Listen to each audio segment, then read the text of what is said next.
Mama yangu, tafadhali naomba uniambie ukweli kunihusu mimi. Mama, niambie mimi ni nani, niweze kuijua familia yangu ya kweli. Baba yangu, ndugu zangu, dada na hata kaka zangu, au hata mahali ulipo ukoo wangu. Mama, niambie mama. Ni maswali ambayo kila siku nilikuwa nikimuuliza mama yangu, lakini sikuwahi kupata majibu kamili wala ufafanuzi wa kina wa kile ambacho nilichokuwa nikiuliza ama nilichokuwa nikimuuliza mama yangu. Majibu ya mama yangu yalikuwa ni matusi, kufokewa kwa ukali ama hata kupigwa makofi. Hali hii iliweza kunifanya mimi nikae mbali sana na mama yangu. Nilipata unyonge na kujiona kwamba mimi sio kitu, sina thamani katika uso wa dunia hii. Rodney, hivi kwa nini unakosa adabu kiasi hicho na heshima kwa baba yako? Mr. Victor ndio baba yako Rodney. Amekuwa na wewe hadi hapo ulipofika mwanangu. Kwa nini lakini watoto wa siku hizi ninyi mnakosa adabu na kujimulia mambo tu? Ndio tuseme utandawazi. Alizungumza mama yangu kwa hasira sana, huku akisonya kwa ghadhabu na kunigombeza bila kuogopa kwamba mimi nilikuwa ni mtoto wake. Mama, kama Victor hawezi kuwa baba yangu, hawezi kuwa baba yangu, na itabaki kuwa hivyo mama.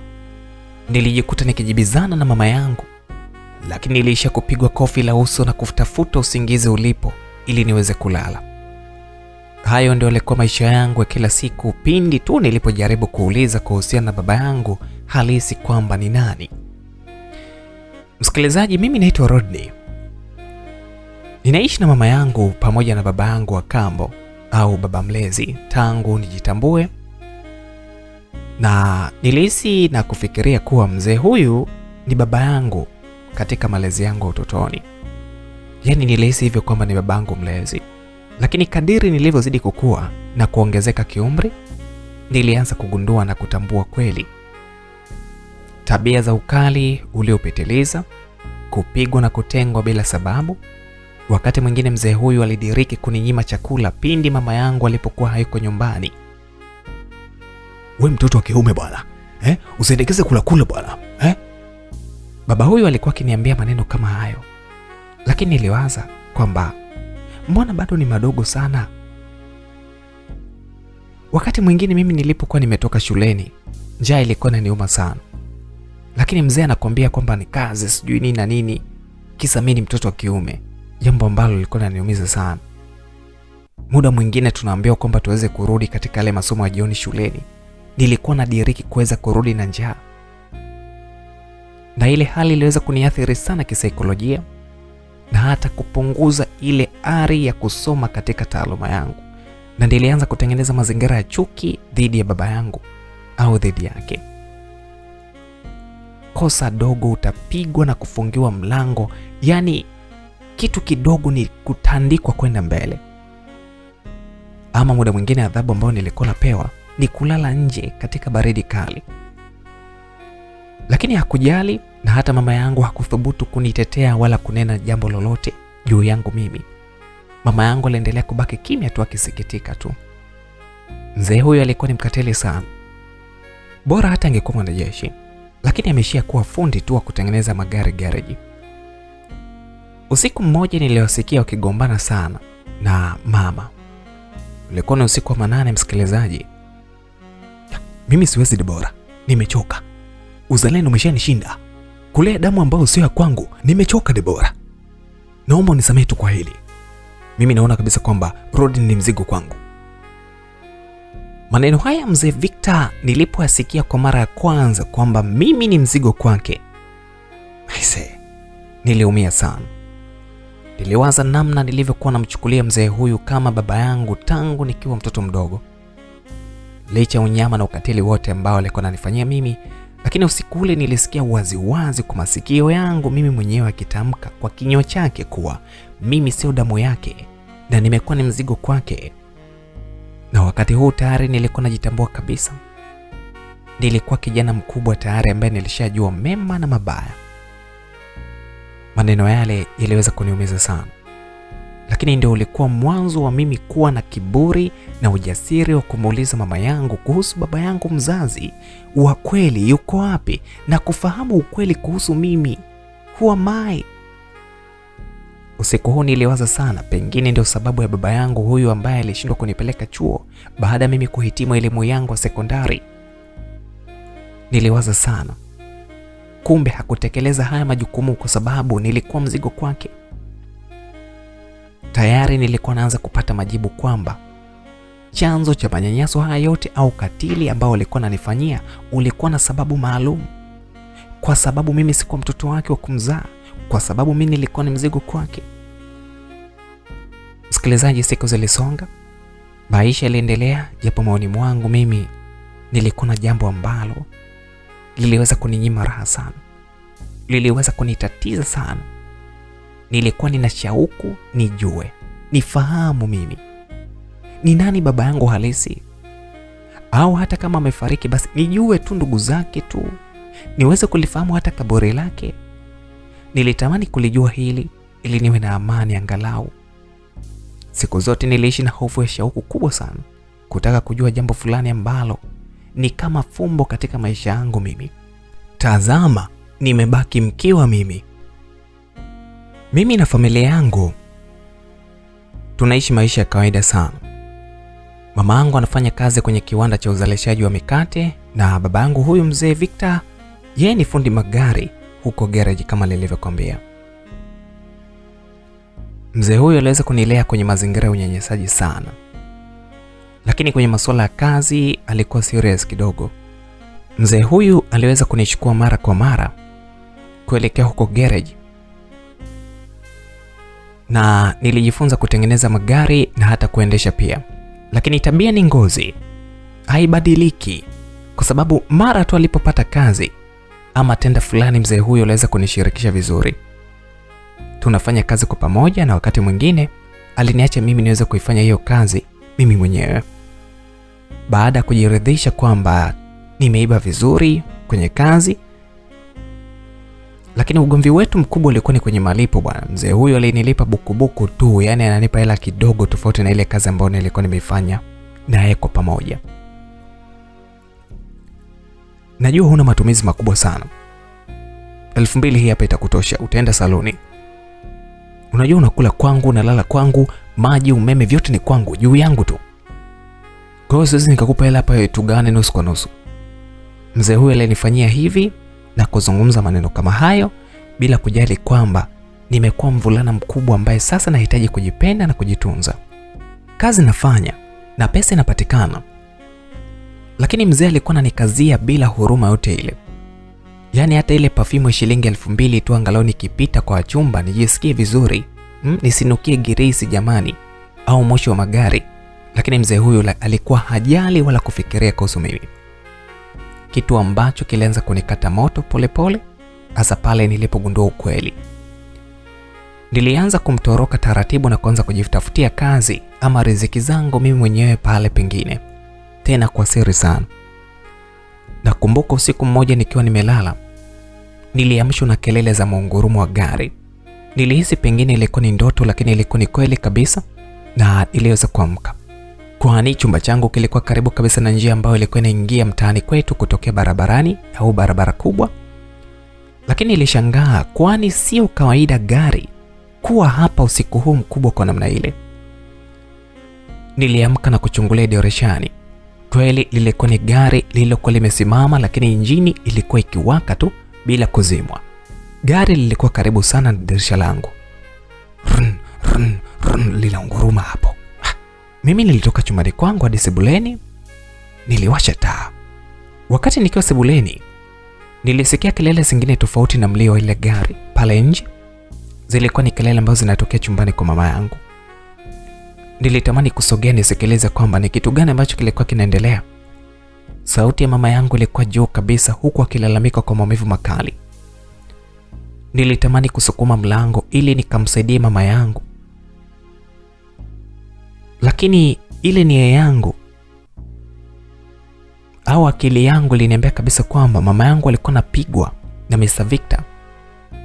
Nikiwa pale mlangoni, nikiwa sielewi niingie au vipi, maana naweza ingia nikakuta mambo sio mambo. Maana kipigo cha mume au mke sio mchezo. Alafu kumbuka walikuwa wamelala. Kwa nilikuwa naogopa kuingia, lakini nilikuwa najiuliza kwamba hili gari mbona liko nje na linaunguruma? Niliganda pale mlangoni huku nikigonga mlango. Nganga. Mama! Mama! Niliita kwa hasira sana na uchungu. Wakati nikiwa hapa mlangoni, kwa mshangao mkubwa niliona matone ya damu mbichi kabisa kutokea chumba cha mama. Nilitazama na kuanza kufuata matone yale ya damu. Ilikuwa ni ajabu sana.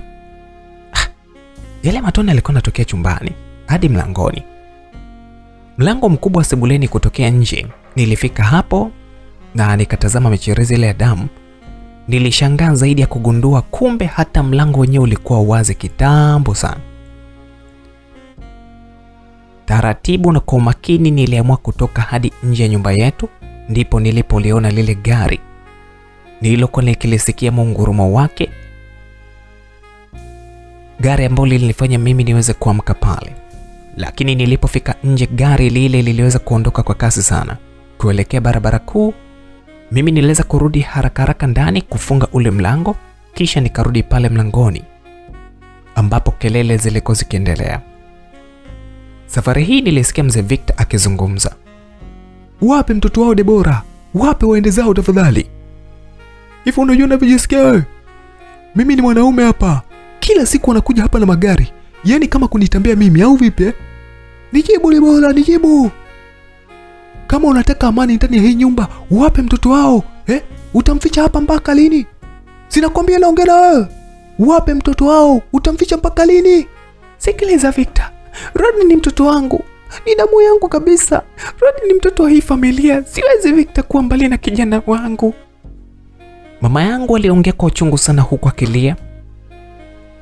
Wakati huo palitulia kidogo na zile purukushani nikawa sizisikii tena. Lakini kwa upande wangu nilisikia vibaya sana. Nilitamani kujua ukweli, lakini nilijiuliza kwamba kwa nini mama yangu anaficha kuhusu hili jambo? Kuna siri gani ambayo mama anaikumbatia? Yaani hadi mama yangu awe tayari kuumizwa, kupigwa kwa ajili yangu. Usiku huu niliweza kurudi chumbani kwangu, lakini sikupata usingizi. Yaani sikupata hata lepe la usingizi ule, msikilizaji. Nilishindwa kulala kabisa. Sauti ya kilio cha mama yangu kilisikika muda wote masikioni mwangu. Rodney ni mwanangu. Rodney ni damu yangu. Ni mtoto wa familia hii. Hii ndio sauti ya mama yangu ambayo ilikuwa inajirudia katika akili yangu. Nikajiapea maoni kwamba nikisikia kelele tena, basi nitakuja, yani nitaenda kujua na huyu, nitaenda kufia humo ndani na huyu mzee. Sitajali tena kama ni chumbani kwa mama yangu, mimi nitaingia hata kama kwa kuvunja mlango. Huyu mzee aweza kanizoea kumpiga mama yangu. Sitakuwa tena na uvumilivu na huyu mzee. Nilizungumza maneno hayo kwa hasira kweli kweli. Nilimhurumia mama yangu, lakini pia siri ambayo inayohusu maisha yangu, baba yangu, familia yangu. Kwa nini mama hataki kunifahamisha hili? Kwa nini mama hataki kunifahamu kwa undani? Kwa nini ananiweka katika mabano au katika giza ambalo sipaswi kujua chochote? Na hao watu ambao wanataka mtoto ambao wanatamba na magari ni kina nani? Basi siku huu sikulala hadi asubuhi. Nakumbuka majira saa 11 alfajiri nilishtuka niliposikia mama yangu ameamka akigonga vyombo pale sebuleni. Ni muda ambao huwa anajiandaa kwenda kazini kwake. Niliamua kutoka haraka na nilijua wakati huu Mr. Victor atakuwa bado amepumzika. Basi nilitoka hadi sebuleni. Kweli nilimkuta mama yangu ameshajiandaa na anahitaji kutoka kuelekea kazini kwake. Nikamwamkia pale, mama, shikamoo. Marahaba mwanangu. Uko sawa babangu? Nikamwambia niko sawa mama. Lakini vipi kuhusu wewe?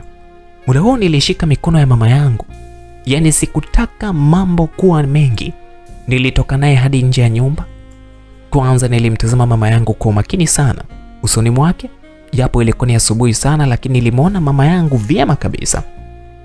Nikamwambia, mama tafadhali, naomba uniambie kwamba ni nini ambacho kinaendelea. Jana usiku nilikusikia usiku ukilia sana. Niliona matone ya damu. Tafadhali mama, niambie mama, kama kweli unanipenda mama yangu. Mimi ni mtoto wako, naomba uwe mwazi kwangu mama. Lazima ukaripoti polisi mama. Kama utaweza basi mimi nitafanya hivyo mama. Nilizungumza na mama yangu huku nikiwa na hasira kweli. Hasira iliyochanganyika na uchungu ndani. Hapana Rodney, usifanye hivyo. Swala la polisi ni habari nyingine sana.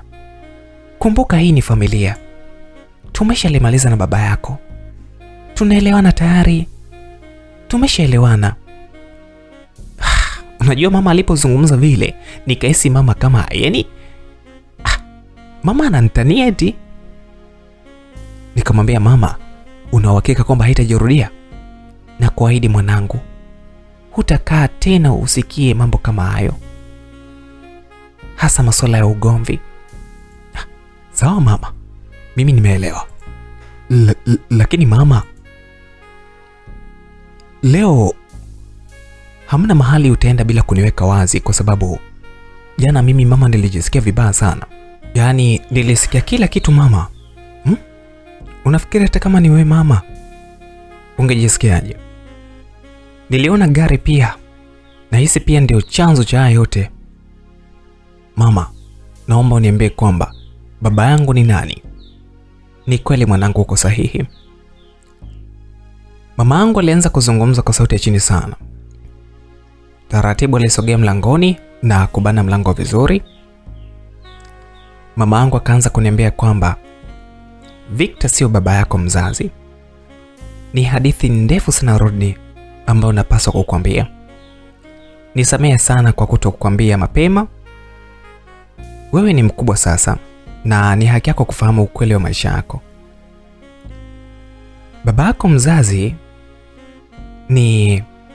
Kabla mama hajataja, mlango ulifunguliwa kwa nguvu sana, na alikuwa ni Mr. Victor aliyekuwa na taulo kiunoni na msoki wake mkononi. Oho, mama na mwana, mko salama lakini? Alizungumza huyu baba kwa ujasiri sana, yaani kana kwamba hakuna kilichotokea. Yaani baba mkavu kabisa, hapepesi hata macho, na wakati huo nilibaki kumtazama tu mama yangu. Macho yake yaliyokuwa yamevimba sana na jeraha kubwa kwenye paji lake la uso. Tulibaki kimya kwa muda. Baadaye yule mzee aliweza kurudi ndani. Rodney mwanangu, tutazungumza wakati mwingine. Acha niwahi kazini. Basi hapo sikuwa na namna, nilimwacha mama yangu aweze kuondoka. Nilijua hataweza kuwa huru tena kuzungumza tena na mimi kwa sababu ya yule mzee ambaye tayari alikuwa ameshaamka. Mama yangu aliondoka. Nilibaki na maswali mengi sana siku hii. Nilidhamiria kwenda huko kazini kwake, labda tukazungumze naye, na leo lazima kieleweke kwamba ataniambia tu ukweli, kwa sababu alishaanza kusema kwamba baba yako ni yaani kwa kuwa sikuweza kulala usiku mzima nikiwa nawaza haya mambo, basi asubuhi hii nilijilaza kidogo. Lakini muda kidogo mzee aliweza kunigongea na kuniambia kwamba baadaye nitakapokuwa nimeamka nimfuate kule garage, kuna kazi ambayo kufanya. Nilimwambia sawa mzee, hakuna shida. Yaani nilifanya kama sikusikia kitu, nilijifanya mjinga kwa wakati ule mbele ya huyu mzee. Lakini wakati huo nilikuwa na mipango ya kwangu binafsi mingi tu. Kwanza nilikuwa na hamu ya kujua ukweli kunihusu mimi. Pili, nilishaanza taratibu kumtoroka, na nilishaanza kutafuta kazi nyingine mahali pengine. Hilo la tatu, basi siku hii nilimfuata mzee garage. Uzuri siku hii kama ilikuwa ni kama na mikosi hivi. Hatukupata kazi kabisa, hatukuingiza hata 100 mbovu, zaidi ya viporo vya watu tu. Niliondoka mapema kabisa na kwenda kutafuta maisha nyingine mtaani, na baadaye niliweza kufika kazini kwa mama yangu, lakini walikuwa busy sana. Kwa hiyo sikupata nafasi ya kuzungumza na mama chochote zaidi ya salamu tu. Maisha yaliendelea. Na siku zilizidi kusonga mbele, hatimaye nilipata kazi kwenye moja bar kama waiter. Mwanzoni nilianza kazi za usaidizi jikoni na usafi wa hapa na pale, lakini baadaye kadiri ufanyakazi wangu na muonekano wangu viliweza kumvutia sana meneja wa ile bar ambaye alikuwa ananiamini sana. Na kwa vile nilikuwa nina mwili, basi alikuwa ananipa majukumu mengi sana, kana kwamba ni mtu ambaye naweza nikazungumza na mtu, au ni mtu ambaye naweza nikamchukulia hatua hata mtu yote ambaye angebisha kufanya malipo yote katika ile bar. Na muda huo nilishaanza kupata pesa. Sio zile pesa ambazo nilikuwa nafungwa na mzee Victor, kwamba eti buku ya voucher sio buku mbili ya nini, unafanya kazi alafu mzee anakupangia matumizi. Hii ni hatari sana hii. Kwa hiyo nilifanya kazi kwa bidii sana, japo maneno ya waja hayakosekani. Wapo walioniambia kwamba nitaishia kuwa muuni tu kwa ile kazi ambayo nilikuwa nafanya, lakini binafsi nilifanya kazi kwa malengo, japo vishawishi vilikuwa ni vingi sana. Wakati huo mzee wangu alianza kuzungumza, yani kama kunichongea kwa mama yangu, kwa sababu alikuwa hajui kwamba nilikuwa nafanya kazi gani. Mama Rodney, yani huyu mwanao siku hizi amekuwa muuni kabisa. Tazama anavyonyoa. Anavaa, wakati mwingine harudi nyumbani kabisa, analala huko huko. Naomba mchunge huyu mwanao. Yani usikuta ameshaanza kulelewa na mishangazi huko. Maana vijana hawa siku hizi hawa Gen Z hawa, siku hizi wanakimbia kazi za kiume, wanapenda mitelezo tu. Usikuta anafungiwa huko na jimama huko usiku kucha. Mimi sitaki kesi nyumbani kwangu hapa. Mambo mafumanizi hapa au kuletewa kesi hapa, mimi sitaki. Sitaki kabisa. Nitakuwa mbali kabisa na hili. Nitakuja kukuachia mwenyewe mzigo huo. Muda huo tulikonyezana na mama. Mama nilishamwambia kila kitu kitambo sana kwamba nafanya kazi fulani, na yeye ndiye ambaye alinidhamini katika kupata ile kazi kwa yule meneja. Lakini muda wote huo mama yangu hakuwahi kuwa wazi kuniambia kuhusu baba yangu. Nilikata tamaa na kumwacha tu. Siku atakavyojisikia mwenyewe au wakati sahihi utakapofika, basi atakuja kuniambia historia nzima kile ambacho nilikuwa nakidai kila siku. Niliendelea na kazi za bar pale. Mambo ni mengi, mara ugomvi wa walevi, mara utakoswa kidogo na chupa, mara mteja kutukanie sijui. Yani ni hivi yani. Mishangazi ndo kama yote ilikuwa inakuja pale na kutaka kuwa karibu na mimi. Oh, wewe handsome boy, si nani utanioa? Au mimi ni mzee sana nikupe binti yangu? Nataka wajukuu wazuri jamani kama wewe handsome boy. Hivi unaitwa nani vile? Keep change, kanunue boxer. Sawa kijana. Yani hizo zilikuwa ni sauti za kike ambazo nilikuwa nazihudumia pale, ikiongozwa na hiyo mishangazi. Nakumbuka siku moja nikiwa kazini kwangu hapo bar. Ilikuwa ni bar kubwa sana pamoja na lounge. Yani palikuwa ni na vyumba vya kupumzikia kabisa. Majira usiku saa 6 nilishazoea kabisa maisha hapa. Alikuja binti mmoja nikamhudumia vizuri. Kwa haraka jinsi nilivyomtazama, hakuwa mkubwa sana. Ni kati ya miaka 21, 23. Yani hapo yani. Niliweza kumkaribisha vizuri, nikamsikiliza nini ambacho alikuwa anahitaji. Nilitarajia pengine angeagiza chakula, lakini binti huyu aliweza kuagiza vitu vizito kweli kweli. Nilishangaa na kumuuliza mara mbili kwamba umesema nini dada, huku nikitaja jina lake na jina la kinywaji alichoagiza. Ina maana hujasikia vibaya? Kaka, hicho ndicho ulichokitaja? Niletee jalala tena ikiwa baridi sana. Nilitoka hadi kaunta na kumletea mteja kama alivyoagiza. Nilimfungulia na kumkaribisha vizuri, na msichana huyu mrembo sana alianza kunywa kama maji. Muda mchache tu kidogo aliagiza tena. Kutokana na kinywaji hiki kilivyo kikali, nilimfuata kistaarabu na kumwambia kwamba dada, tafadhali kunywa kistaarabu. Funda moja la ziada litakuumbua.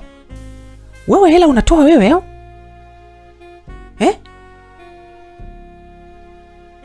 Au shobo tu? Fanya kilichokuleta hapa. Nilipewa maneno yaliyonifanya nifyate mkia wangu kimya. Yani nilifanya tena kama alivyotaka, lakini muda wote nilikuwa makini kumtazama dada huyu. Yani hii kitu sio poa, alafu kainywa bila kuchanganya chochote. Yani kali kweli kweli.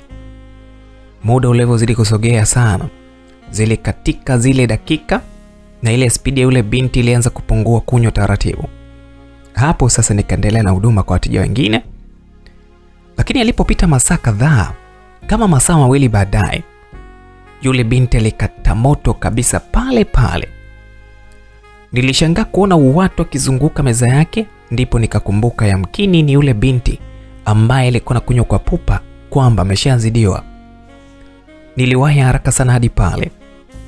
Nilikuta wahuni wameshamzunguka wakitaka kujibebea mzigo. Niliwalaza na kujifanya kama namfahamu kabisa. Yaani niliwakataza pale kwa katazo kubwa la herufi kubwa. Yaani binti alikuwa kazima. Oya, mwacheni huyu binti, namjua. Hayuko sawa. Sio pombe tafadhali. Naomba mpe nafasi tafadhali. Apate hewa. Tukeni. Nitawazingua sasa hivi hapa.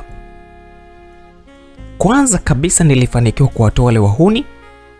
Kama nilivyokuambia, nilikuwa nina mwili kidogo. Kwa hiyo walianza kuhofia kwamba huyu ni bouncer au ni kitu gani. Kisha nikachukua pochi yake na kuikagua vizuri. Nilishangaa hakuna hata 100. Hiki ni nini? Kumbe hata hela hana. Kwa atalipa nini hizi nani za watu walizokunywa? Pindi atakapozinduka. Nilimtikisa ili amke, lakini alikuwa hoi bin taban. Niliamua kubeba jukumu la kumsitiri yule binti. Ilibidi nichukue chumba kimoja cha pale lodge, yani kama mteja sasa. Nilimnyanyua yule binti hadi chumbani.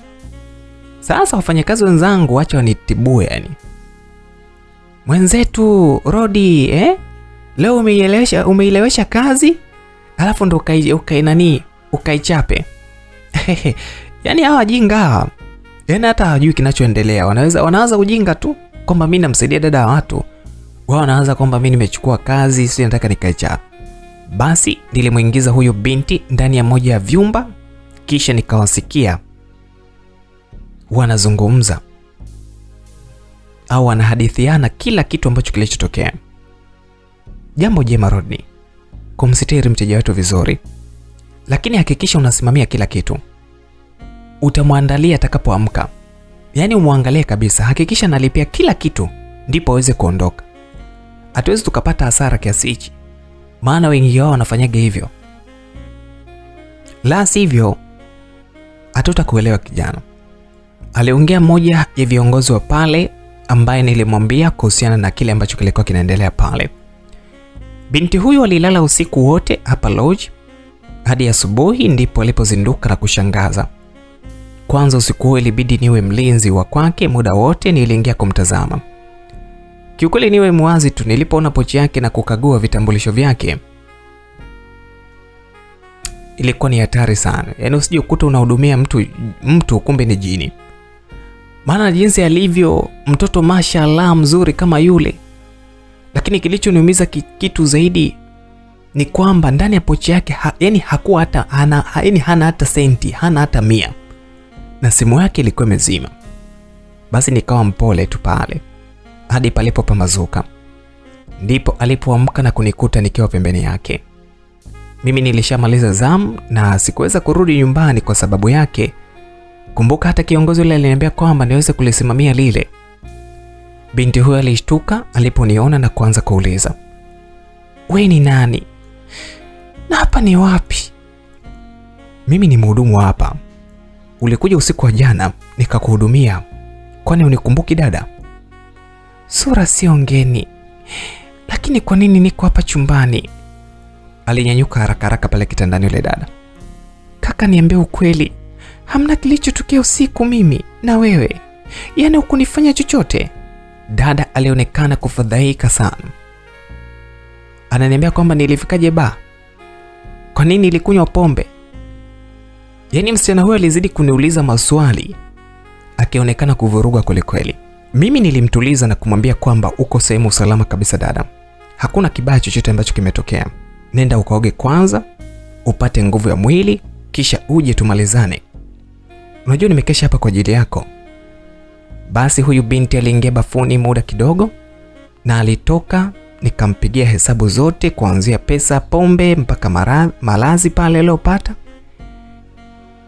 Yaani pesa kile chumba ambacho alikuwa amekitumia kupumzika. Ndipo alipochukua pochi yake ili aweze kutoa pesa. "Pesa zangu hazipo. Pesa zangu sizioni." Yaani umeziba pesa zangu alafu unajifanya mwema muda huu. We kaka, michezo naijua nyinyi wahudumu. Ndio uwezi ninyi. Naijua. Ninyi ni wezi kabisa. Yaani alianza kunitazama huyu binti. Ananipigia mikelele huyu binti muda huu amenibadilikia hafla sana, kwanza kuniambia kwamba eti mimi nimemwibia zile pesa zake. Nilisimama kwa hasira, nilimsogelea na kukamata shingo yake, nikamwambia we mpuzi wewe. Hivi unajielewa kweli? Kumbe wewe ni zero. Ningekuacha mikononi mwa wajinga wale, ungekuwa wapi wewe? Si ungekugeuza mshikaki wewe? Mpumbavu sio kwa na shukrani wewe. Nenda ukague mwili wako kama umeguswa hata kidogo. Nilikutetea mikononi mwangu dhidi ya wale mbwa mwitu wale. Walikuwa na njaa, tena njaa kali sana. Lakini huthamini kile kitu ambacho umekifanya. Unaniitia mwizi, Mbona simu yako ipo? Simu ambayo thamani yake ni kubwa kuliko hata hizo pesa ambazo unazodai. Huyu dada alinitia hasira, yani hata mshipa wenyewe ulipanda hapa. Yani kwanza mimi kanichelewesha mimi kurudi nyumbani, aisee, nilimindi. Kisa tu kumsitiri, afu yeye anaamka analetea mambo meusi udada. Unaniumiza koo langu, niachie. Alilalamika huyu binti huku akikohoa pale. Nilimwacha na kumuuliza, unatoa utoi? Mimi nataka pesa, nilipe ili niweze kuondoka zangu. Uelewi yao? Samahani kaka, mimi sina pesa, nahisi niliibiwa. Tazama hata kwenye pochi yangu, haina pesa. Nisaidie tafadhali. Huyu binti kwa upole alianza kulia huku akiniambia kwamba hakuwa hata na pesa, yani hata senti 5. Niliona tayari kibarua kinaanza kuota nyasi. Natoa wapi pesa na jukumu mimi ndiye ambaye nimelibeba? Na kama kiongozi alivyoniambia kuwa kila kitu kitakuwa juu yangu, nilimtazama huyu binti, kweli ilionyesha dhahiri kabisa kwamba hakuwa na pesa. Muda nao ulikuwa kwenda. Ni asubuhi sasa. Saa 1:30 sijarudi nyumbani, sijakabidhi pesa ya watu. Nitamweleza nani haya mambo? Nilichukua simu ya yule binti, ilikuwa ni simu ya gharama sana. Nikamwambia binti, inabidi uache simu yako hapa, pindi utakapopata pesa basi utakuja kupewa simu yako, na kuomba tafadhali. Kaka, mimi maisha yangu na simu ndio kila kitu. Yaani simu ndio kila kitu kwangu. Siwezi kupata pesa kama sitakuwa na hiyo simu. Nifanye nini sasa we dada? Au nikusaidie kwa namna gani eti? Au nikakukabidhi pale kwa mkuu? Ushinde hapa baa leo, uoshe vyombo, udeki, kutwa nzima ukae hapa kwa sababu hizo harama za watu? Hapana, siwezi kufanya hivyo. Nisaidie tafadhali. Dada, kuwa muelewa. Msaada wangu ni huo. Nimekusaidia toka jana.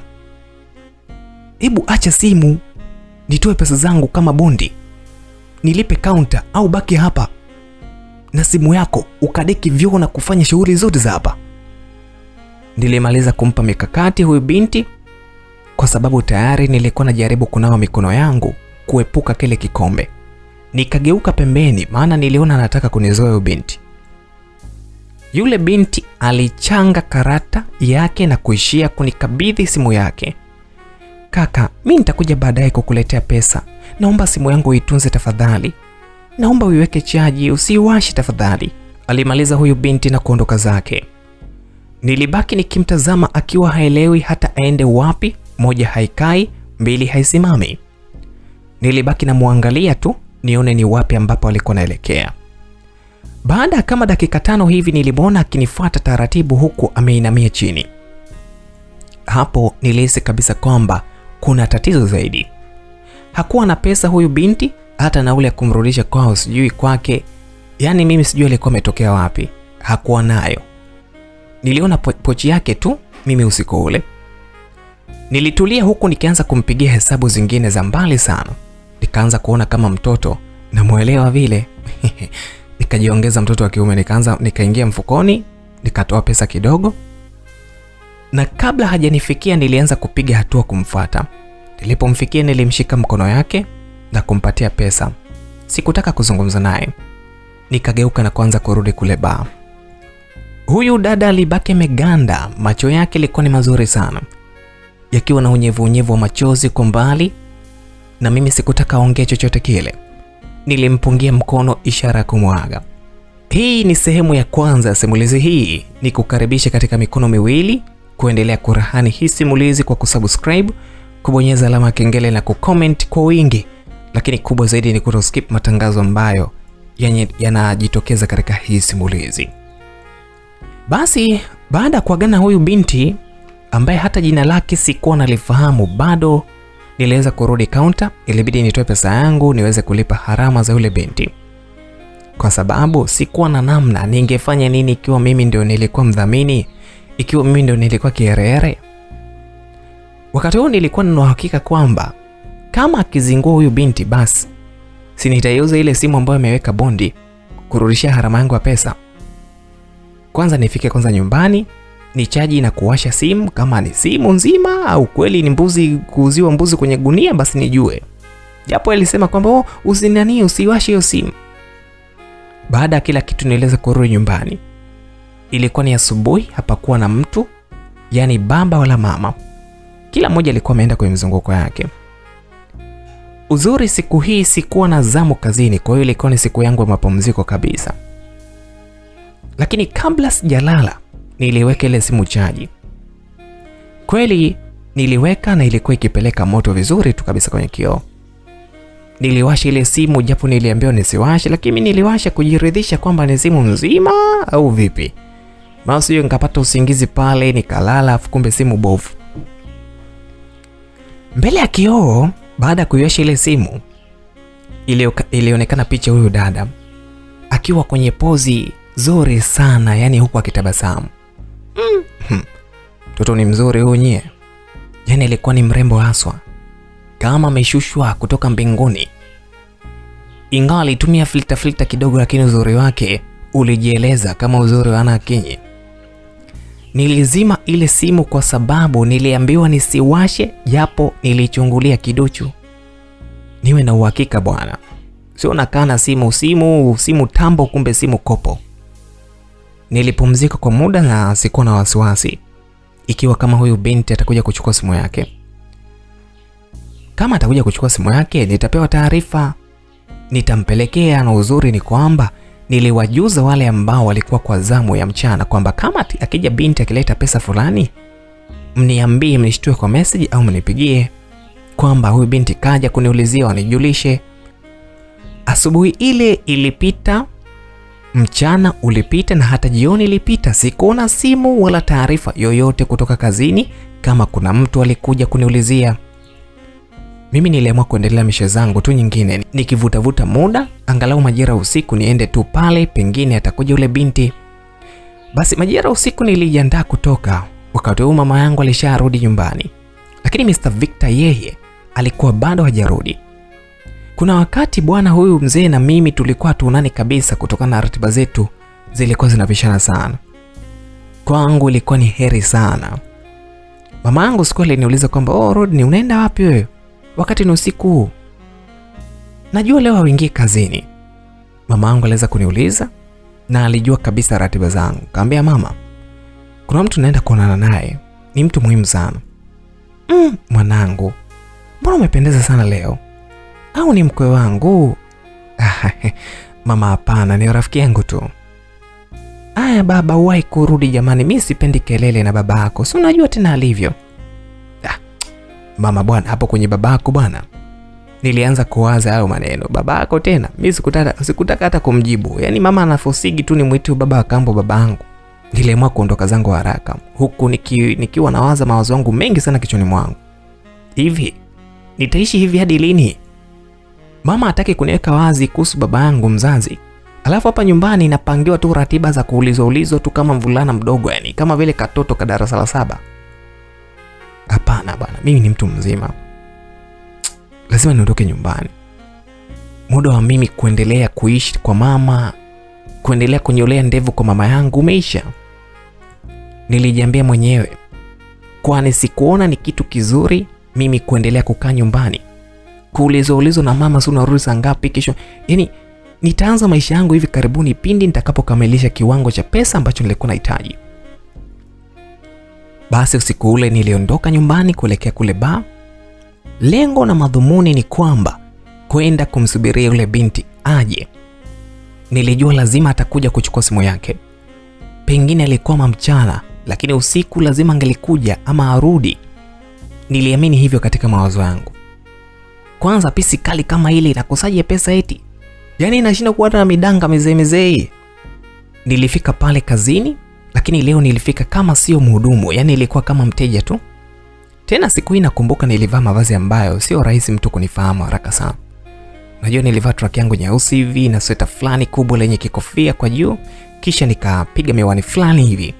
Yaani sehemu ambayo ilikuwa ni pembeni sana, lakini sehemu ambayo ni rahisi kuona kila anayeingia na kutoka mule ndani. Lengo na madhumuni kukaa sehemu kama hii ni kwamba nikimwona yule binti nimtafute ama nimfuate taratibu na kutoka naye pale tuweze kumalizana huko nje. Kila mmoja ashike 50 zake. Basi nilikaa kwa muda mrefu sana bila kumuona yule mtu ambaye nilikuwa namsubiri. Wakati huo hudumu alikuwa akija na kutaka kunihudumia, lakini niliwajibu tu kwa ishara tu kwamba watulie, nikiwa tayari nitaagiza. Nilisubiri, nikasubiri tena. Nilianza kukata tamaa kwa sababu muda ulizidi kwenda. Ilikuwa ni saa 4 usiku. Niliona pengine ndo majaribu haya, lakini kajipa moyo kwamba simu ni nzima hii, asipokuja mimi naenda kuipiga mnada kudadeki niweze kurudisha pesa yangu. Basi nilivyonyanyuka kutoka pale kwenye ile meza niliyokuwa nimekaa, taratibu nilianza kutoka nje. Yaani hapo hakuna mhudumu yeyote yule ambaye kanishtukia kwamba ni mimi, kwamba ni huyu Rodney. Wenyewe wamezoea kuniita pale Rodi. Basi baada pale nilifika nje, nilianza kupiga hatua kuelekea barabara.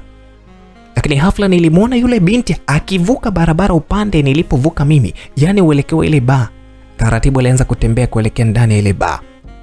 Nilimtazama vizuri na kuweza kujiridhisha kwamba ni yeye. Nisije nikamfananisha au kufananisha watu wa watu bure, maana duniani ni wawili. Sasa kibaya zaidi, huyu binti mimi hata jina lake siku ile yani sikuweza kuulizana naye sana. Jina silijui. Nitaanzia wapi? Nitaanzaje kumuita huyu binti? Ndio ile unamwona tu mrembo unaanza kumuita wewe, sio kweli bana. Basi nikawa naongeza kasi huku nikimkaribia kwa kasi sana. Dada. Tafadhali simama. Yule dada alisimama na kunigeukia. Wewe ni nani? Na unataka nini kwangu? Unanifahamu au shobo tu? Sikumjibu kitu, maana alionekana kukasirishwa na kitendo kile cha mimi kumuita pale. Nilimsogelea na kuvua miwani yangu, nikatoa kile kikofia cha sweta kichwani. Ni mimi hapa. Unanikumbuka vizuri? Wewe ni nani? Mhudumu. Nilijibu hivyo, kisha nikatoa simu yake na kumwonyesha. Yule dada kelele zote ziliisha, akawa mpole kama maji ya mtungini. Unajua kaka, nilikuwa sijakujua vizuri. Nisamee jamani, nimekufokea. Alijihami huyu dada huku akiniomba radhi. Nikamwambia usijali. Unajua nimekuja hapa kukusubiri kwa muda mrefu sana. Kwa nini umekawia kuja kuchukua simu yako? Wakati ulisema kuwa simu ndio kila kitu kwako, ndio kila kitu katika maisha yako. Yaani mawasiliano kwako ni ya msingi sana. Wakati huo nilimuuliza na nilianza kutembea naye mdogo pembeni mwa barabara, huku huyu binti akinifuata kwa nyuma. Sikutaka tena kurudi mule bar. Huyu binti alinishika mkono ishara kunitaka nisimame. Akaniambia kwamba kwa nini hauingii? Kwani hauingii kazini leo? Aliuliza huyu binti kwa upole sana. Nikamwambia ningekuwa zamu usingenikuta hapa barabarani. Ungenikuta nahudumia watu kama ilivyokuwa kawaida yangu, au kama nilivyokuhudumia wewe jana. Leo niko off na kwa ajili yako niko hapa.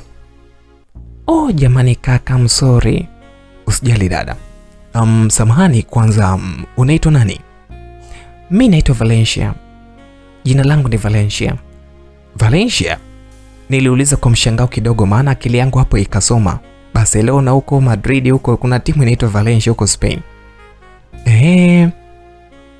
Nikamwambia jina lako linatumika sehemu fulani hivi.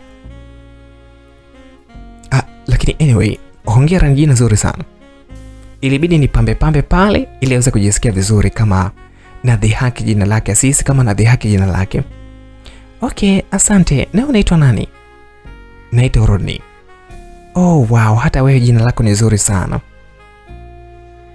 Tukiwa tumesimama pale barabarani, hali ya hewa ilianza kubadilika, mawingu, upepo mkali kwa dakika chache. Baadaye matone ya mvua alianza kudondoka ardhini.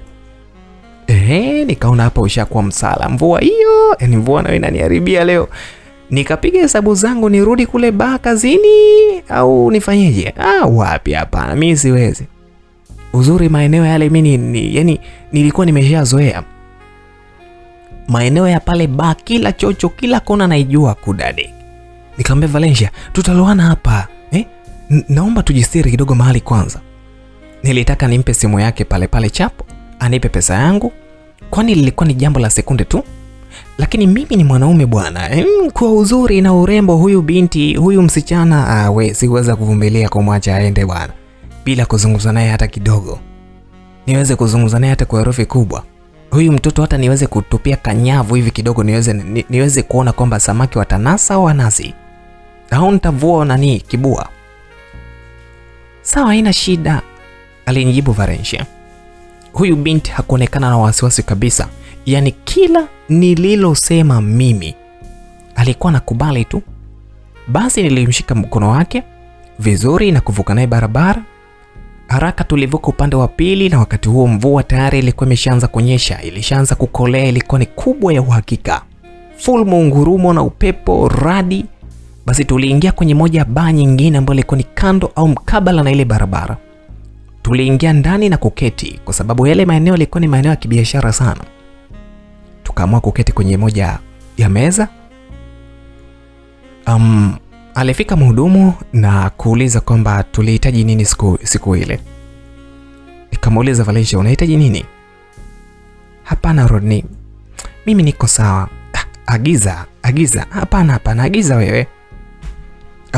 Kama utakula chochote na mimi sitakula chochote pia. Niliongea huku nikitabasamu na kumwambia mhudumu aweze kuniletea hata maji. Yule mhudumu aliondoka na kutuacha pale kama ilivyo duty yake. Niambie Valencia.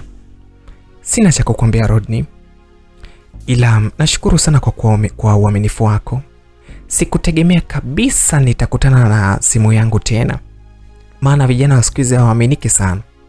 Tena simu yangu ikiwa ina chaji kama nilivyohitaji, lakini ikiwa salama. Pesa yako hii hapa, aliongea Valencia huku akitoa pesa akinikabidhi. Kiukweli ile pesa mimi bwana niliangalia, nikapiga mahesabu yangu, niliona mimi niliamua kuikataa bwana. Niliona kama najidhalilisha mbele ya mchumba kama ile. Pisi kali kama ile inanipa pesa kulipa tu ile fadhila na mimi napokea. Na mimi kesho nikihitaji kula keki yangu ile, kuiomba ile keki atanipaje huyu?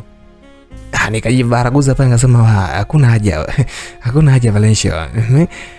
Just take easy. Don't worry. Yaani kila kitu kiko sawa tu. Nyie nikajifanya mzungu ghafla na Kiingereza cha kuungaunga pale. Kumbe mwamba na mambo yangu tu kichwani. Pisi ishanikolea kichwani. Tafadhali Rodney, chukua pesa yako tafadhali. Hii ni haki yako. Aliweza kunibembeleza Valencia, lakini ilikataa katu huku nikitabasamu. Tayari huyu mtoto ameshaniteka mie jamani. Nimeshaanza kuwa mateka. The way ambavyo alikuwa anaonekana.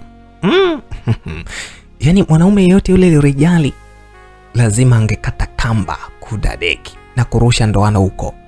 Basi hapo niliamua kutafuta stories za kuvuruga ile mada. Nikaanza kumwambia kwamba hivi, kwa nini jana ulikunywa pombe kiasi kile? Na nyumbani unaishi na nani? Yaani basi tulimradi yani asinirudishie ile pesa. Kwa nilianza kumbadilishia mada pale mara moja sana. Lakini Valencia likazana kunirudishia ile pesa kinguvu sana. Akaniambia, Rodney, hautaki kupokea hii pesa? Ina maana kwamba hutaweza kunisaidia tena kama nikihitaji msaada mwingine kutoka kwako? Swali la Valencia liligonga kichwa changu na kujikuta nikitabasamu sana. Nikasema kwamba anataka nini tena kutoka kwangu mtoto mzuri kama huyu? Sina maana hiyo Valencia. Mara 100 zaidi unakaribishwa kabisa. Njoo, yani karibu zaidi na zaidi. Niambie kwamba unahitaji nini Valencia? Nilimjibu na kumuuliza baada ya kumuona kama ni mtu ambaye alikuwa na mawazo mengi sana. Yaani huyu binti tangu jana nilipomwona hakuwa sawa kabisa, ndiyo sababu hata alikunywa pombe nyingi kiasi kile. Mara ngapi nisishike uso wake? Alikuwa amejiinamia kwa huzuni taratibu na kunyanyua uso wake. Nikamwambia Valencia, niambie tafadhali. Valencia alinitazama kwa macho ya hofu na aliyohitaji msaada wa haraka sana. Hali iliyonifanya nipate hofu kidogo. Rodney, nahitaji msaada wako, aliongea Valencia. Akaanza kuniambia pale kwamba usiku wa jana nilitoroka nyumbani. Sikuwa na pahala pa kwenda popote pale. Niliona kabisa kwamba baa ndio suluhisho langu au ndio sehemu pekee ambayo itaweza kutuliza mawazo yangu. Kwa mara ya kwanza nilianza kunywa pombe. Naweza nikasema kwamba ni siku ya jana. Sikuwahi kufanya vile hata siku moja. Niambie, una tatizo gani Valencia? Baada ya kuniambia vile, niliweza kumuuliza binti huyu aliyekuwa ameanza kulia sasa. Nyumbani, familia yangu wananilazimisha kuolewa na mtu ambaye mimi simtaki, mtu ambaye sio chaguo langu,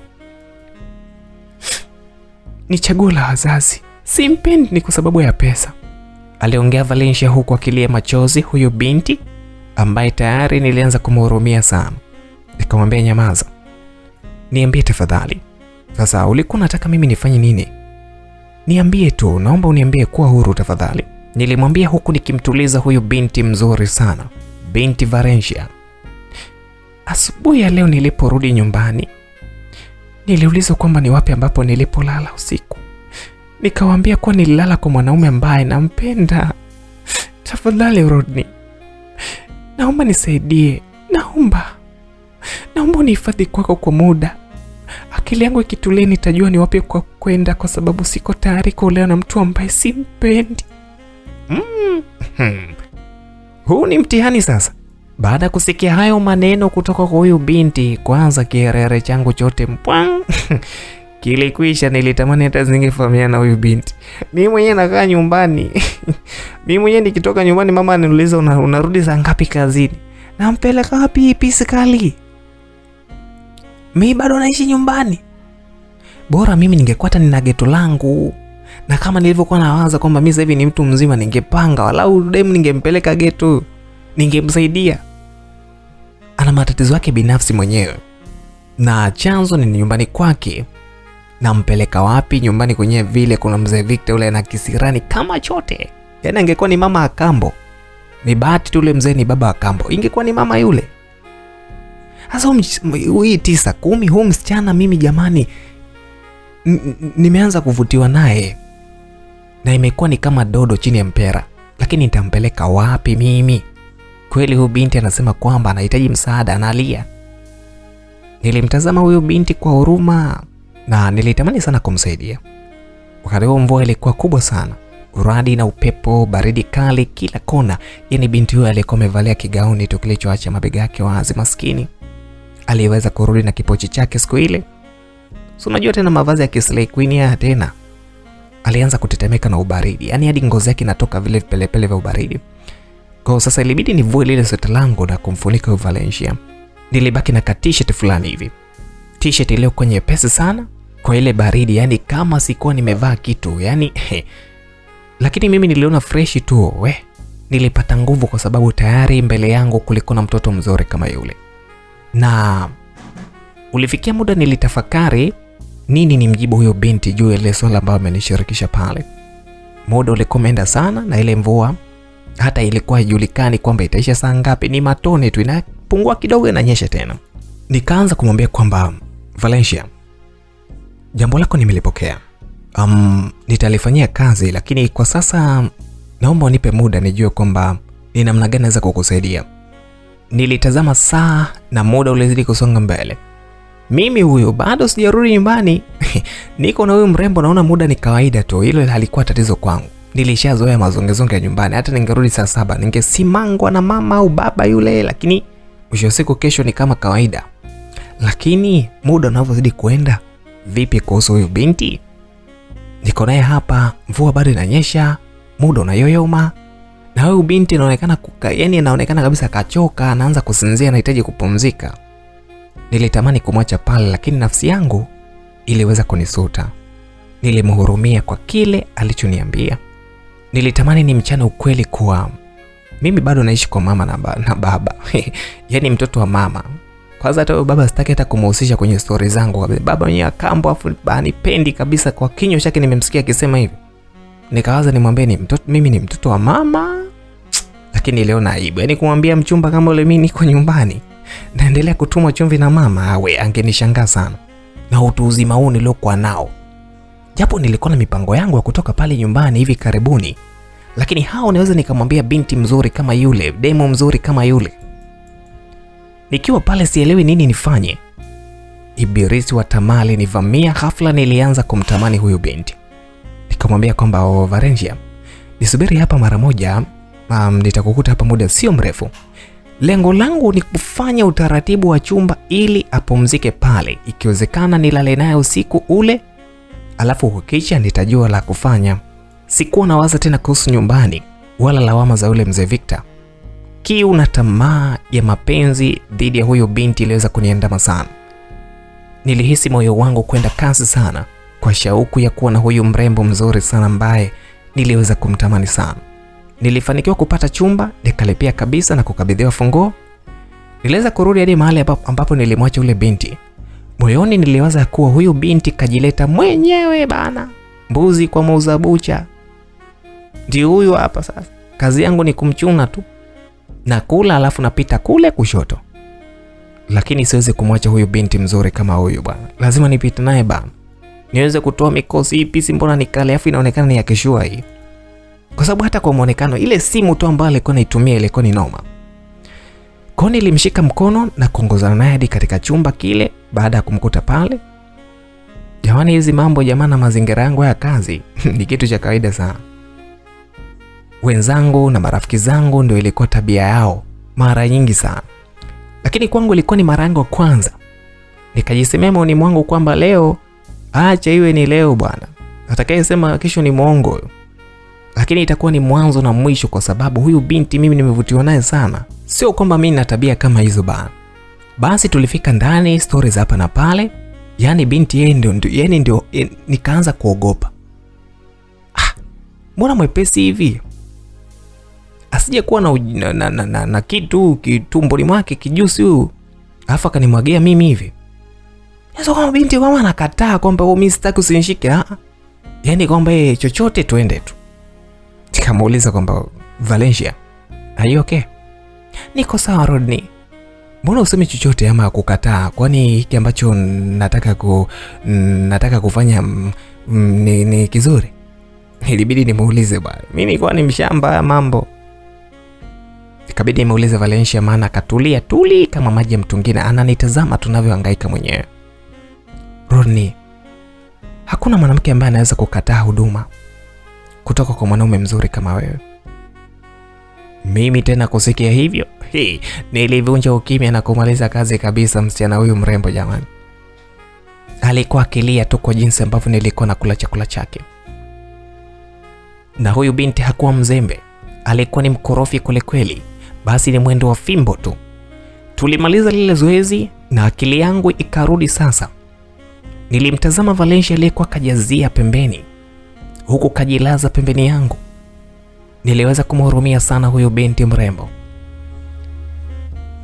Yaani nilikuwa nina nia mbaya kujifurahisha tu kwa usiku ule tu, lakini kile nilichokutana nacho natamani niwe naye milele na milele. Yaani hata huko mbinguni mbengo zifunguke twende wote, awe kama mke wangu.